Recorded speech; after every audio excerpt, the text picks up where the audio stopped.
नमस्कार. श्री स्वामी समर्थ.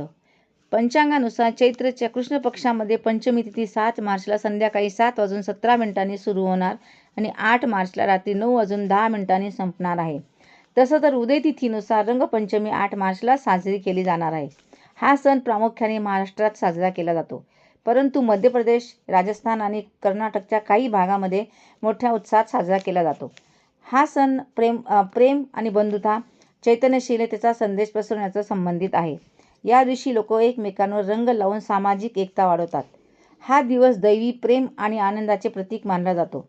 या दिवशी हवेत फेकलेले रंग किंवा अबीर देवांना आकर्षित करतात. याला देवांची होळी असेही म्हणतात. या दिवशी देवदेवतांना रंग आणि गुलाल अर्पण केला जातो.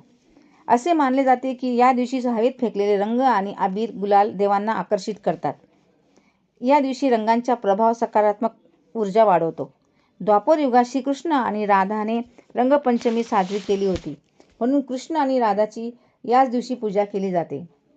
शास्त्रानुसार रंगपंचमीला देवांना रंग लावण्याचा ग्रहदोष शांत होतात, आर्थिक समस्या दूर होतात, घरात सकारात्मक ऊर्जा वाढतात, तसेच रोग आणि नकारात्मक ऊर्जेपासून मुक्ती मिळते. या दिवशी कृष्णाला पिवळा रंग, गणपतीला लाल रंग, शंकराला पांढरा रंग, दुर्गा देवीला लाल रंग आणि माता लक्ष्मीला गुलाबी रंग अर्पित करतात आणि सूर्यदेवाला लाल रंग अर्पित करतात. तसेच शनिदेवाला निळा रंग अर्पित करतात. देवी देवतांना त्यांचा प्रिय रंग अर्पण केल्यावर घरात सुख समृद्धी नांदते. धन्यवाद.